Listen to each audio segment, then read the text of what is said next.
Hello everyone, welcome to ഇറിജു tutoring. ഇന്ന് നമ്മൾ NCERT ടെക്സ്റ്റ് ബുക്ക് ഫിസിക്സിലെ ചാപ്റ്റർ 2 യൂണിറ്റ്സ് ആൻഡ് മെഷർമെൻ്റ് ആണ് പഠിക്കാൻ പോണത്. പാർട്ട് 4 ആണ്. First question, what is zero error in vernier calipers? Zero error എന്ന് പറഞ്ഞാൽ എന്താണ് വെർനിയർ കാലിപ്പേഴ്സിൽ? When the jaws of vernier calipers touch each other, the zero of the vernier should coincide with the zero of the main scale. അതായത് നമ്മൾ vernier callipers Jose എല്ലാം അടുപ്പിച്ച് വെച്ചാൽ, അതായത് സിലിണ്ടർ ഒന്നും വെക്കാതെ ജോസ് ഒക്കെ അടുപ്പിച്ച് ടച്ച് ചെയ്ത് വെച്ചാൽ സീറോ താഴെയുള്ള സ്കെയിലാണ് വെർനിയർ, മുകളിലുള്ള സ്കെയിലും വലിയ സ്കെയിലാണ് മെയിൻ സ്കെയിൽ എന്ന് പറയുന്നത്. അപ്പോൾ സീറോ ഓഫ് ദ വെർനിയർ സ്കെയിലും ഈ ചിത്രത്തിൽ കാണുന്ന പോലെ സീറോ ഓഫ് ദ വെർനിയർ സ്കെയിലും സീറോ ഓഫ് ദ മെയിൻ സ്കെയിലും ഒരേ ലൈനിൽ നിൽക്കുകയാണെങ്കിൽ ഇതിനാണ് പറയുക no zero error. No zero error, എററൊന്നും ഇല്ല, സീറോ എറർ ഇല്ല. ഇത് കോയിൻസൈഡ് ചെയ്യുന്നില്ല, ഇത് തെറ്റി കുറച്ച് വിട്ടിട്ട് സീറോൻ്റെ നേരെ അല്ലെങ്കിൽ നമ്മൾ പറയും സീറോ എറർ ഉണ്ടെന്ന്. അത് റൈറ്റ് സൈഡിലേക്ക്, താഴെയുള്ള വെർനിയർ സ്കെയിൽ റൈറ്റ് സൈഡിലേക്കാണ് സീറോ കിടക്കുന്നെങ്കിൽ positive zero error, negative zero error. ഇതിപ്പം സീറോ എറർ ഇല്ല. അടുത്ത കേസ് നമുക്ക് നോക്കാം. What is positive zero error in vernier calipers? ഇവിടെ നോക്കുക, വെർനിയർ കാലിപ്പേഴ്സിൻ്റെ ജോസ് എല്ലാം അടുപ്പിച്ച് വെച്ചാൽ ഈ താഴെയുള്ള സ്കെയിലാണ് വെർനിയർ സ്കെയിൽ. താഴെയുള്ള സ്കെയിലിൻ്റെ റീഡിംഗ് ആണ് ഇവിടെ വരച്ചിട്ട് കാണിച്ചിരിക്കുന്നത്. മുകളിലുള്ള സ്കെയിലാണ് മെയിൻ സ്കെയിൽ. ഇവിടെ നോക്കുക, വെർനിയർ സ്കെയിലിൻ്റെ റീഡിംഗ് സീറോ ഓഫ് വെർനിയറും സീറോ ഓഫ് മെയിൻ സ്കെയിലും കോയിൻസൈഡ് ഒരേ ലൈനിലല്ല, കുറച്ച് ഷിഫ്റ്റ് ചെയ്തിരിക്കുക. വെർനിയർ സ്കെയിലിൻ്റെ സീറോ മെയിൻ സ്കെയിലിൻ്റെ സീറോനെക്കാട്ടും കുറച്ച് റൈറ്റിലേക്ക് ഷിഫ്റ്റ് ചെയ്തിരിക്കുക. എല്ലാം റൈറ്റിലേക്ക് ലേശ ഷിഫ്റ്റ് ചെയ്തിട്ടുണ്ട്. ഇവിടെ 5 എന്ന് പറഞ്ഞ നമ്പർ നോക്കുക, വെർനിയർ സ്കെയിലിൻ്റെ 5 എന്നുള്ള മാർക്കിംഗ്. ഈ 5 മെയിൻ സ്കെയിലിൻ്റെ 5നോട് കോയിൻസൈഡ് ചെയ്യുന്നു. ഇവിടെയാണ് കോയിൻസൈഡ് ചെയ്തിരിക്കുന്നത്. അപ്പം വെർനിയർ സ്കെയിലിൻ്റെ ഏത് റീഡിംഗ് ആണ്, ഏത് ലൈനാണ് കോയിൻസൈഡ് ചെയ്യുന്നത്? ആദ്യത്തെ ലൈന് ഏതാണ്? ആദ്യത്തെ ലൈൻ മെയിൻ സ്കെയിലായിട്ട് കോയിൻസൈഡ് ചെയ്യുന്നത് നോക്കുക. ഇവിടെ ഇപ്പോൾ 5 എന്ന് മാർക്ക് ചെയ്ത ഈ മാർക്കിംഗ് ആണ്. ഈ മാർക്കിംഗ് ഒരേ ലൈനിൽ വരുന്നത്. ഇത് ലേശം ഷിഫ്റ്റ് ചെയ്തിട്ടാണ്. അപ്പോൾ ഇങ്ങനെ ആകുമ്പോൾ കുറച്ച് റീഡിംഗ്, ഇത് പോസിറ്റീവ്, ഇതിനെയാണ് നമ്മൾ പോസിറ്റീവ് സീറോ എറർ എന്ന് പറയുക. എങ്ങനെയാണ് ഇത് കാൽക്കുലേറ്റ് ചെയ്യുക സീറോ എറർ? ഇവിടെ 5 ആണ് ഫസ്റ്റ് ലൈന് കോയിൻസൈഡ് ചെയ്യുന്നത്. അപ്പം ഇത് റൈറ്റ് സൈഡിലേക്കാണ് ഷിഫ്റ്റ് ചെയ്തിരിക്കുന്നത്. അതുകൊണ്ട് +5 ഇൻറ്റു ലീസ്റ്റ് കൗണ്ട്. നമുക്കറിയാം വെർനിയർ കാലിപ്പേഴ്സിന് പാർട്ട് 3 നമ്മൾ പഠിച്ചിട്ടുണ്ട്.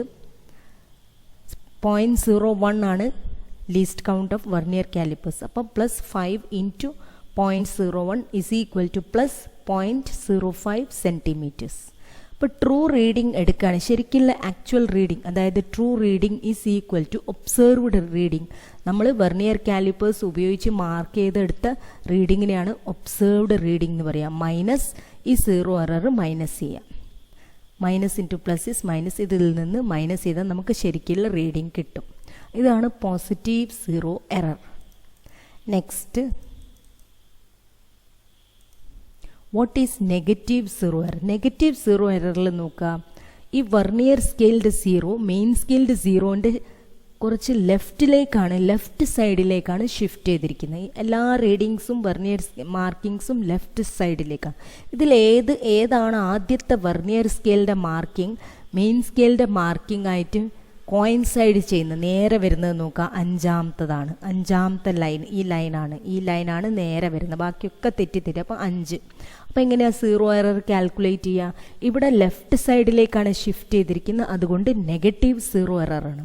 ഇവിടെ 5 ആണ് കോയിൻസൈഡ് ചെയ്യുന്നത്. വെർനിയർ സ്കെയിലിലെ ഏത് റീഡിംഗ് ആണോ ഫസ്റ്റ് ആദ്യമായിട്ട് കോയിൻസൈഡ് ചെയ്യുന്ന ആ റീഡിംഗ് ആണ് നമുക്ക് ഇവിടെ എഴുതേണ്ടത്.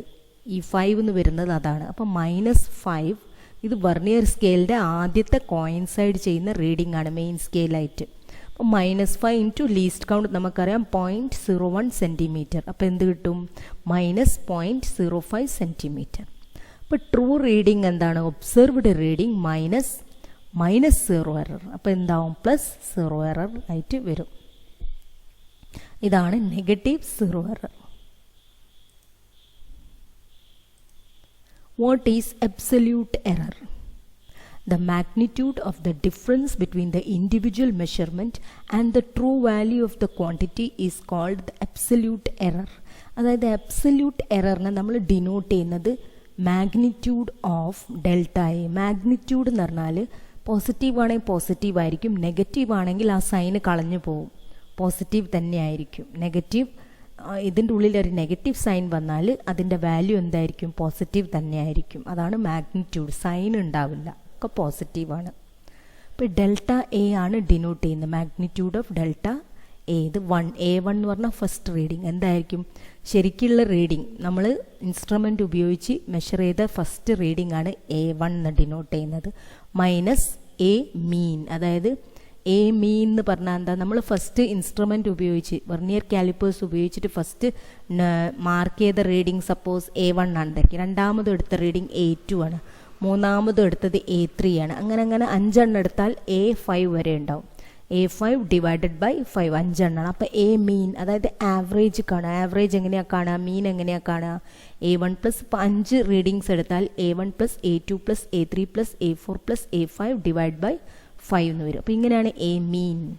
അപ്പോൾ എ മീൻ. അപ്പോൾ ഓരോന്നിൻ്റെ നമ്മൾക്ക് എബ്സല്യൂട്ട് എറർ കാണണം. എബ്സല്യൂട്ട് എറർ എങ്ങനെയാണ് കാണുക? ഫസ്റ്റ് റീഡിങ്ങിൻ്റെ എബ്സല്യൂട്ട് എററാണ് delta A1 is equal to A1 first reading minus A mean. Second reading A2. അപ്പോൾ A2ൻ്റെ magnitude delta A2 absolute error എങ്ങനെയാണ് കാണുക? Is equal to A2 minus A mean. Third റീഡിങ്ങിൻ്റെ absolute error എങ്ങനെയായിരിക്കും? പറഞ്ഞു നോക്കുക. Magnitude of delta A3 equal to A3 minus A mean. Fourth റീഡിങ്ങിൻ്റെ absolute error എങ്ങനെയായിരിക്കും? Magnitude of delta A4 equal to A4 minus A mean. Fifth റീഡിങ്ങിൻ്റെ absolute error എങ്ങനെയായിരിക്കും? Magnitude of delta A5 is equal to A5 minus A mean. ഇതെന്ന് പറഞ്ഞാൽ നമ്മൾ instrument ഉപയോഗിച്ചെടുക്കുന്ന reading. ഇത് A mean average എടുക്കുന്നു. ഇത് അബ്സല്യൂട്ട് എററിനെ ഡിനോട്ട് ചെയ്യുന്നത്. Next, what is mean absolute error? Mean absolute error പേരും തന്നെ മനസ്സിലാവും. Delta A mean, delta A absolute, delta A mean ആണ് ഇതിന് ഉപയോഗിക്കുന്ന സിമ്പിൾ. മീൻ അബ്സല്യൂട്ട് എറർ എല്ലാത്തിൻ്റെയും ആവറേജ് അല്ലെങ്കിൽ മീൻ എടുക്കുക. ഫസ്റ്റ് അബ്സല്യൂട്ട് എറർ, സെക്കൻഡ് റീഡിങ്ങിൻ്റെ അബ്സല്യൂട്ട് എറർ. അങ്ങനെ 5 റീഡിങ്സ് ഉണ്ടെങ്കിൽ എന്തായിരിക്കും മേലെ വരിക? Magnitude of delta A1 plus magnitude of delta A2 plus magnitude of delta A3 plus magnitude of delta A4 plus magnitude of delta A5. 5 റീഡിങ്ങിൻ്റെ divide by total number of readings എത്രയാണ്? 5. അപ്പോൾ ഇവിടെ n readings ആണ് ഇവിടെ ഉള്ളത്, അതുകൊണ്ട് total number n ആണ്. അപ്പോൾ an 5 റീഡിങ്സ് ആണെങ്കിൽ 5 ഡിവൈഡ് ബൈ 5. 6 റീഡിങ്സ് ആണെങ്കിലോ 6. 3 റീഡിങ്സ് ആണെങ്കിലോ delta A2 plus delta A3 divided by 3 എന്ന് വരും. അപ്പോൾ ഇതിൻ്റെയൊക്കെ ആവറേജ് എടുത്തിട്ട് എത്ര ടോട്ടൽ റീഡിങ്സ് ഉണ്ട് ഡിവൈഡഡ് ബൈ അത്ര നമ്പർ ആ n വെച്ചിട്ട് ഡിവൈഡ് ചെയ്യുക. അതാണ് മീൻ അബ്സല്യൂട്ട് എറർ. അതിനെ ഡിനോട്ട് ചെയ്യുന്നത് delta A mean. What is relative error? The relative error is the ratio of the mean absolute error to the mean value of the quantity measured. അതായത് ഇവിടെ നോക്കുക, relative error ഫോർമുലയാണ് delta A mean. ഇപ്പം നമ്മൾ കണ്ടല്ലോ delta A mean, mean absolute error divided by A mean. ഇതാണ് relative error. Percentage error, percentage എററിൻ്റെ formula ഇതാണ്, ഡിനോട്ട് ചെയ്യുന്നത് delta A is equal to ഈ ഫോർമുലയാണ് delta A mean divided by A mean, അതായത് റിലേറ്റീവ് എറർ ഇൻറ്റു 100%. ഇതാണ് relative എററിനെ നമ്മൾ പെർസെൻറ്റേജിൽ express ചെയ്യുക, അതാണ് പെർസെൻറ്റേജ് എറർ. ഇനി നോക്കുക സിഗ്നിഫിക്കൻറ്റ് ഫിഗേഴ്സ്. അതിന് ചില റൂൾസ് ഉണ്ട്. സിഗ്നിഫിക്കൻറ്റ് ഒരു വാല്യൂ മെഷർ ചെയ്ത് കഴിഞ്ഞാൽ നമുക്ക് ഡെസിമലുള്ള പോയിൻ്റൊക്കെ കിട്ടും. അപ്പോൾ അതിൽ എത്ര സിഗ്നിഫിക്കൻറ്റ് നമ്പേഴ്സ് അല്ലെങ്കിൽ എത്ര സിഗ്നിഫിക്കൻറ്റ് ഫിഗേഴ്സ് ഉണ്ടെന്ന് കണ്ടുപിടിക്കണം. അതെങ്ങനെയാണ്? അതിന് ചില റൂൾസ് ഉണ്ട്. First rule, all the non zero digits are significant. ഈ റൂൾസൊക്കെ നമ്മൾ ഫോളോ ചെയ്യണം. All the non zero digit, zero അല്ലാത്ത എല്ലാ ഡിജിറ്റ്സും എന്താണ്? സിഗ്നിഫിക്കൻ്റ് ആണ്. all the zeros between two non-zero digits are significant. അതായത് രണ്ട് സൈഡിലും നോൺ സീറോ ഡിജിറ്റാണ് 8ഉം 9ഉം, അതിൻ്റെ നടുവിലുള്ള സീറോ ഉണ്ടെങ്കിൽ അതെന്താണ്, സിഗ്നിഫിക്കൻ്റ് ആണ്. അത് ഡെസിമൽ പോയിൻ്റ് ഉണ്ടോ ഇല്ലേ ഒന്നും നോക്കണ്ട. രണ്ട് നമ്പറിൻ്റെ ഉള്ളിൽ ഇപ്പോൾ ഒന്നിൽ കൂടുതൽ സീറോസ് ഉണ്ടെങ്കിൽ ആ സീറോ ഒക്കെ സിഗ്നിഫിക്കൻ്റ് ആണ്. If the number is less than 1, 1നേക്കാട്ട് കുറവാണെങ്കിൽ the zeros on the right side of the decimal point but to the left of the first non zero digit are not significant. അപ്പോൾ അത് less than 1 ആ, 0.00 less than 1 the zeros on the right side of the decimal point, right സൈഡിൽ നിന്ന് the 0.0023 ഇതാണ് right side. But to the left of the first non zero digit, first non zero digit ഏതാ ഇതിൽ, 002. 2ൻ്റെ left സൈഡിലുള്ള non zero ആണ്, പക്ഷേ ഡെസിമലിൻ്റെ right സൈഡിൽ. അപ്പോൾ ഈ സീറോസ് എന്താണ്, അങ്ങനത്തെ സീറോസ് എന്താ, ആർ നോട്ട് സിഗ്നിഫിക്കൻ്റ്. അതിന് സിഗ്നിഫിക്കൻറ്റ് ഫിഗറിൽ കൂട്ടൂല. അപ്പോൾ ഈ നമ്പറിൽ എത്ര നമ്പർ ഓഫ് സിഗ്നിഫിക്കൻറ്റ് ഫിഗേഴ്സ് ഉണ്ട്, ഈ രണ്ട് സീറോവും കൂട്ടൂല. കാരണം ഡെസിമൽ പോയിൻറ്റിൻ്റെ റൈറ്റ് സൈഡിലും ഫസ്റ്റ് നോൺ സീറോ ഡിജിറ്റ് 2ൻ്റെ ലെഫ്റ്റ് സൈഡിലുള്ള സീറോസിന് നമ്മൾ സിഗ്നിഫിക്കൻറ്റ് നമ്പറായിട്ട് കണക്കാക്കൂല. അപ്പോൾ ഈ രണ്ട് സീറോനെ നമ്മൾ സിഗ്നിഫിക്കൻറ്റ് ഡിജിറ്റായിട്ട് കണക്കാക്കൂല. അപ്പോൾ ഫസ്റ്റ് ഇവിടെ 2 നോൺ സീറോ ഡിജിറ്റ്, 3 രണ്ട് നോൺ സീറോ ഡിജിറ്റിൻ്റെ ഉള്ളിൽ ഒരു സീറോ വന്നാൽ എന്താ, അത് സിഗ്നിഫിക്കൻ്റ് ആണ്. അപ്പോൾ total number of significant figures എത്രയാ, 1 2 3 4 2 3 0 8 4 significant figures. The terminal zeros in a number without a decimal point are not significant. അതായത് അവസാനിക്കുന്ന സീറോസ്, ഡെസിമൽ പോയിന്റ് ഇല്ലാത്ത നമ്പർ ഉണ്ടാവും, അതിൽ ഒരു നമ്പർ അവസാനിക്കുന്ന സീറോസ് ഉണ്ടെങ്കിൽ ഇതൊന്നും സിഗ്നിഫിക്കൻ്റ് അല്ല. അപ്പോൾ ഈ നമ്പർ നോക്കാം, 1,23,000 ഇതിൽ ഡെസിമൽ പോയിന്റ് ഇല്ല, പക്ഷെ അവസാനിക്കുന്ന സീറോസ് ഇതെന്താ, ഈ സീറോസ് എന്താ, സിഗ്നിഫിക്കൻ്റ് അല്ല എന്നാണ് പറയുന്നത്. അപ്പോൾ total number of significant figures എത്രയാണ് ഇതിൽ, 1 2 3 സിഗ്നിഫിക്കൻറ്റ് ഫിഗേഴ്സ്. നെക്സ്റ്റ് റൂൾ നോക്കുക, the terminal zeros in A number with a decimal point are significant.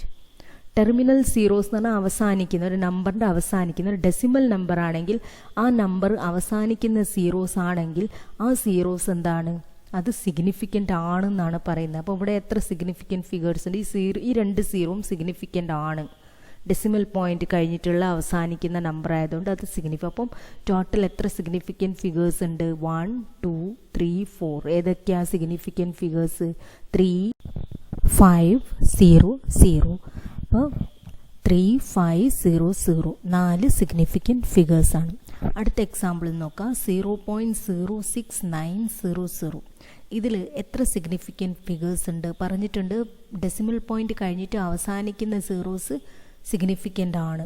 അപ്പോൾ ഈ അവസാനത്തെ രണ്ട് സീറോ സിഗ്നിഫിക്കൻ്റ്, ഈ നമ്പേഴ്സ് സിഗ്നിഫിക്കൻ്റ്, നോൺ സീറോ നമ്പറിൻ്റെ മുമ്പിലുള്ള numbers to the right of the decimal point and to the left of the first non zero digit are not significant. അപ്പോൾ ഇത് significant അല്ല. അപ്പോൾ 1 2 3 4 4 സിഗ്നിഫിക്കൻറ്റ് ഫിഗേഴ്സാണ് ഇതിലുള്ളത് 0.06900. Okay, thank you for watching. Next lesson is motion in a straight line. Please like, comments and subscribe for more videos. Thank you.